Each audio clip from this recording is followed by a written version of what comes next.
निराकारमोङ्कारमूलं तुरीयं गिराज्ञानगोतीतमीशं गिरीशं करालं महाकालकालं कृपालं गुणागारसंसारपारं नतोऽहम्। समादरणीय सम्पूर्ण दर्शकवृन्द, प्रातःकालीन हार्दिक अभिवादन। इमेज च्यानलको शुभ बिहानी कार्यक्रम मार्फत हामी समुपस्थित भइसकेका छौँ। सुख केलाई भनिन्छ? यो अत्यन्तै हाम्रो जीवन र व्यवहारसँग जोडिएको विषय पनि हो। एकै पटक सजिलै यसको परिभाषा एउटै परिभाषाभित्र यो नअट्न पनि सक्छ। तर हाम्रो लागि हामीले वास्तवमा बुझ्नुपर्ने कुरा यो हो, किनकि मानिस जन्मदेखि मृत्यु पर्यन्त जति पनि जब यो पृथ्वीमा आइसकेपछि, जन्म प्राप्त गरिसकेपछि उसको एउटा मात्रै चाहना हुन्छ, सुख। मानव मात्र नभएर कुनै पनि प्राणीले चाहेको हुन्छ सुख अथवा सन्तुष्टि। र त्यो सुख सन्तुष्टि सबैका लागि एउटै नहुन पनि सक्छ। कसैले त्यो वास्तविक सुख के हो भन्ने कुरा फरक फरक तरिकाले परिभाषित गरेका हुन्छन्, फरक फरक तरिकाले बुझेका हुन्छन्। र कसैले कुन चिजबाट सुख प्राप्त गरेको हुन्छ, कसैले अर्कै चिजबाट सुख प्राप्त गरेको हुन सक्छ। एउटै वस्तुबाट, एउटै चिजबाट सबैले एक नासको सुख र सन्तुष्टि प्राप्त गर्न सक्दैनन्, त्यो प्राप्त हुँदैन। त्यसैले पनि यो सुख भन्ने शब्दमा धेरै एकदम व्यापक विषयवस्तु अटेको हुन्छ यसभित्र। र यसका पनि विभिन्न तहहरू हुन्छन्। यसलाई पनि हामीले विभिन्न तरिकाले, विभिन्न दृष्टिले हेरेर अध्ययन र विश्लेषण गर्न सकिन्छ। मानिसको अन्तिम रोजाइ, उसले जे कर्महरू गरे पनि, जतिसुकै विभिन्न किसिमका व्यवहारहरू गरे पनि, ती सबैबाट उसले अन्तिम परिणाम भनेको खोज्ने सुख हो, सन्तुष्टि हो। मानिसले धेरै धन सम्पत्ति संग्रह गर्न खोज्छ, त्यो पनि धन सम्पत्ति केको लागि? सन्तुष्टिको लागि। धन कमाइसकेपछि एक किसिमको सन्तुष्टि, सुख उसलाई प्राप्त हुन्छ। उपभोगबाट पनि सन्तुष्टि प्राप्त हुन्छ, अथवा आफूले चाहेको चिज प्राप्त गर्यो त्यसबाट पनि एक किसिमको सुख सन्तुष्टि प्राप्त हुन्छ। भनेपछि त्यो सुख प्राप्त गर्ने आधारहरू धेरै हुन्छन्। तर ती विभिन्न आधारहरूमध्ये वास्तविक स्थिर सुख प्राप्त कसरी गर्न सकिन्छ? यी जुन क्षणिक चिजहरू छन्, जस्तो कि एकपटक प्राप्त भएको चिज त्यो सधैँभरि रहँदैन, केही समयपछि त्यो चिज नाश हुन्छ, सकिन्छ। अनि त्यसपछि जब त्यो चिज प्राप्त हुने बेलामा, प्रारम्भ कालमा जति मानिस सन्तुष्ट हुन्छ, खुसी हुन सक्छ त्यसबाट, अनि क्रमशः त्यो खुसी बिस्तारै घट्दै जान्छ, हराउँदै जान्छ। जस्तो कि मानिलिउँ एउटा नयाँ कपडा किनेर ल्यायो र कपडा किनेर ल्याइसकेपछि सबैभन्दा पहिलो पटक त्यो कपडा आफूले लगाउँदाखेरि, त्यो कपडा शरीरमा धारण गर्दाखेरि जुन किसिमको आनन्द सन्तुष्टि प्राप्त हुन्छ, अब त्यो सन्तुष्टि क्रमशः घट्दै जान्छ। अब दोस्रो पटक त्यो कपडा लगाउँदाखेरि अलि कम हुन्छ, अनि गर्दै गर्दै जाँदाखेरि अन्तिममा त्यो कपडा लगाउँदा र नलगाउँदा त्यति धेरै फरक पर्दैन। सामान्य उसले कपडा त लगाउँछ, तर त्यो कपडा लगाउँदा विशेष किसिमको आनन्द विशेष किसिमको सन्तुष्टि त्यहाँनिर प्राप्त गर्दैन। जसरी उत्पन्न भएको चिज नाश हुन्छ भन्ने जुन नियम छ, यो नियमकै आधारमा रहेर पनि एउटा कुनै पनि सुख प्राप्त गराउने चिजको, सुख दिने चिजको एउटा आरम्भकाल हुन्छ, अर्को अन्त्यकाल हुन्छ। र आरम्भकालमा जति सन्तुष्टि प्राप्त हुन्छ त्यो चिजबाट, त्यो वस्तुबाट, त्यति सन्तुष्टि अन्त्यकालमा हुँदैन।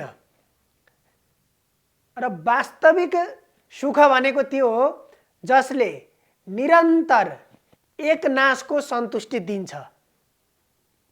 त्यसलाई हामीले वास्तविक सुख भनेर बुझ्नुपर्छ। त्यसैले यो कुरालाई हेर्दाखेरि विभिन्न तहमा सुखलाई विभाजन गरिएको छ। विभिन्न तहले त्यसलाई परिचय दिएको हुन्छ र त्यसको आधारमा हेर्दाखेरि मात्रै सुख एउटै चिजबाट सुख हुँदैन। वास्तविक सुखलाई हामीले चिनेका, सजिलै बुझ्न, सजिलै त्यो चिज प्राप्त गर्न सकिँदैन। त्यसैले त्यो वास्तविक सुखको पहिला स्वरूप थाहा पाउनुपर्छ, त्यसको मार्ग पत्ता लगाउनुपर्छ, अनि तदनुसार फेरि हामीले कर्म गर्यौं भने त्यति बेला त्यो अत्यन्त सजिलो पनि हुन्छ। जस्तो कि कुनै पनि काम गर्नलाई एउटा भाँडोमा लगाएको त्यसको त्यो बिर्को खोल्नु पर्यो भने जसलाई त्यो बिर्को खोल्ने आइडिया थाहा छ, त्यो तरिका थाहा छ, उसले त्यसलाई सजिलै खोल्न सक्छ। जसलाई त्यो खोल्ने तरिका थाहा छैन, उसलाई त्यही काम गर्नको लागि त्यो अत्यन्त गाह्रो हुन्छ। हो त्यस्तै त्यो यथार्थ, त्यो वास्तविक सुखको स्वरूपलाई, त्यो वास्तविक सन्तुष्टिको मार्गलाई जसले पत्ता लगाएको छ, त्यो मार्ग बुझेको छ, उसले सजिलै भेट्छ। त्यसको लागि कुनै पनि गाह्रो छैन, अप्ठ्यारो छैन। तर जसले त्यो मार्गै थाहा छैन, त्यो मार्ग नै बुझेको छैन भने उसलाई त्यो असम्भव जस्तो लाग्छ। यो कसरी प्राप्त गर्न सकिन्छ र जस्तो लाग्छ, त्यो असहज लाग्छ। त्यसैले सबैभन्दा पहिला त्यसको मार्ग पत्ता लगाउनुपर्छ। त्यो चिज कसरी प्राप्त गर्न सकिन्छ। भगवान श्रीकृष्णले अर्जुनलाई पनि सुखको बारेमा पनि बताउनु भयो। व्यापक जीवन र जगतसँग जोडिएका विषयहरूको बारेमा उपदेश गरिसकेपछि अन्तिममा गएर यी सबै व्यवहारहरू, कर्महरूबाट मानिसले अन्तिममा खोज्ने भनेको सुख र सन्तुष्टि हो।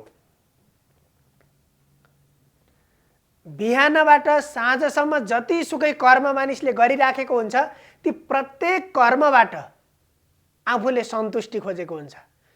उसको अन्तिम चाहना भनेको सन्तुष्टि हुन्छ। त्यसैले त्यो चिज, त्यो सन्तुष्टि, त्यो सुख के हो त? त्यो कसरी हामीले त्यसलाई बुझ्न सक्छौं, कसरी त्यो प्राप्त गर्न सक्छौं? आफूले पनि आफ्नो व्यवहारसँग त्यसलाई जोडेर आफ्ना कर्महरू जति पनि हामीले गरिन्छ ती कर्महरूबाट त्यो सुख लिन कसरी सक्छौं? सुखम तु इदानीं त्रिविधम शृणु मे भरतर्षभ। त्यसैले त्यो सुखका तहलाई पनि भगवान श्रीकृष्णले तीनवटा तह भनेर बताउनु भयो। अभ्यासाद् रमते यत्र दुःखान्तं च निगच्छति। त्यो सुख प्राप्त गरिसकेपछि त्यो सुखको अवस्था कस्तो हुन्छ? अभ्यासबाट रमण हुन्छ। त्यसमा त्यसको जति पनि आफूले ती कर्महरू सत्कर्महरू गर्दै गइराखेको हुन्छ, त्यसमा उसले आनन्द प्राप्त गरेको हुन्छ। अभ्यास भन्नाले सत् कुराहरूको, राम्रा कुराहरूको श्रवण गर्नु, मनन गर्नु, निधिध्यासन गर्नु, अनि त्यसबाट आफ्ना कर्महरूको बारेमा चिन्तन गर्दै जानु र मैले यो कर्मबाट यो परिणाम भेट्छु, यो परिणाम मैले प्राप्त गर्छु भन्ने त्यो जुन मार्ग हुन्छ, जुन मार्गमा ऊ अगाडि बढिराखेको हुन्छ, निरन्तर आफ्नो जीवनमा ऊ अग्रगमनतर्फ लागिराखेको हुन्छ, त्यसबाट पनि ऊ रमाइराखेको हुन्छ। त्यो वास्तविक सुखको अवस्थामा पुग्दाखेरि जुन इन्द्रियजन्य सुख छ, विषय भोगसँग सम्बन्धित सुखहरू छन्, अर्थात् प्रशंसाजन्य सुखहरू छन्, ती सुखले, ती हामीले जुन व्यक्त गरेका, हामीले जसलाई सिधै सोझो रूपमा हामीले सुख भनेका छौँ, ती सुख क्षणिक सुख हुन्। एकजना मानिसले अगाडि आएर प्रशंसा गरिदियो भने तत्काल ओहो मेरो प्रशंसा गरे भन्ने लाग्छ अनि एकैछिन खुसी भइन्छ। अलि बेरपछि फेरि अर्को कुनै मानिसले प्रशंसा गरेन, अवहेलना गर्यो भने त्यहाँ फेरि दुःख उत्पन्न हुन्छ। तत्काल त्यो अघिको सुख त्यहाँ निवृत्त हुन्छ, हराएर जान्छ। त्यसलाई उच्च कोटिको सुखमा राख्न सकिँदैन। सुखलाई तीन किसिमले, उच्च, मध्य, निम्न, तीन किसिमका सुख हुन्छन् र त्यो वास्तविक सुख भनेको उच्च कोटिको सुख हो। त्यो सुख हाम्रा आफ्ना व्यवहारहरूबाट जन्मेको हुन्छ र त्यो सुखले मात्रै वास्तविक स्थायी अनन्तकालसम्म प्राप्त हुने त्यो किसिमको सन्तुष्टि दिन्छ। वास्तविक सुख त्यो हो जसले दुःखको निवृत्ति गराइदिन्छ। त्यसपछि दुःख कहिले पनि भेटिँदैन। त्यस किसिमको सन्तुष्टिलाई नै सुख भनेर भनिन्छ।